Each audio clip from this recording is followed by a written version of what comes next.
Mesdames et messieurs, à mesure que nous nous rapprochons de la date de l'élection présidentielle, j'en vois certains qui, de plus en plus, s'adonnent à des fantasmes sur les réseaux sociaux en parlant de comparer les réalisations des différents régimes.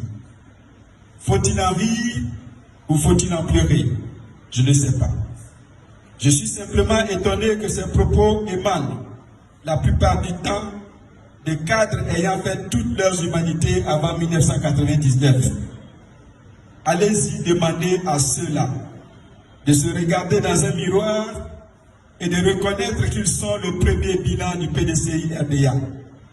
En effet, étant diplômés avant 1999, ils sont le fruit de la politique de l'éducation nationale du PDCI-RDA qui avait fait du capital humain la première richesse avant le binôme café-cacao. Ils avaient, à ce titre, bénéficié de l'école gratuite, de la vie dans les internats, des bourses scolaires et universitaires et des stages quelquefois à l'étranger. Qu'ils ne disent pas merci au PDCI-RDA, c'est leur problème.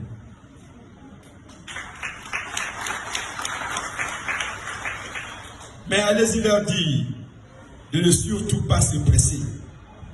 Le débat sur les réalisations des différents régimes aura lieu. Mais à titre d'exemple, ici à Ferry, nous pouvons fièrement, nous les cadres du PDCI-RDA, brandir le bitumage du tronçon à couper à Ferry comme bilan du régime du défunt président Henri Konan Bédié.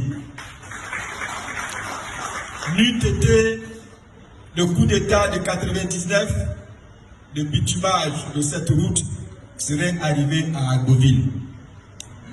Nous serons toujours reconnaissants au président Henri Konan Bédié et au PDCI-RDA pour cette réalisation qui nous a été offerte sans menace de retrait intempestif des engins et sans chantage aux infrastructures. Le PDCI-RDA, parti fondateur de la Côte d'Ivoire moderne, ses dirigeants et ses militants assument fièrement le bilan de 40 ans de gouvernance, aussi bien les succès que les échecs. Allez-y leur dire que le PDCI-RDA aujourd'hui, comme hier, a un projet de société et un programme de gouvernement pour, entre autres, mettre les jeunes au travail de façon décente, améliorer les conditions des femmes et des enfants sans les envoyer dormir sous les ponts ou les livrer aux intempéries après avoir détruit leur maison. Confier des responsabilités aux cadres sans exclusion. Allez-y leur dire qu'au soir du 25 octobre 2025, le président Tidjane Thiam sera élu président de la République de Côte d'Ivoire. Au soir du 25 octobre 2025, le président Tidjane Thiam sera élu président de la République de Côte d'Ivoire.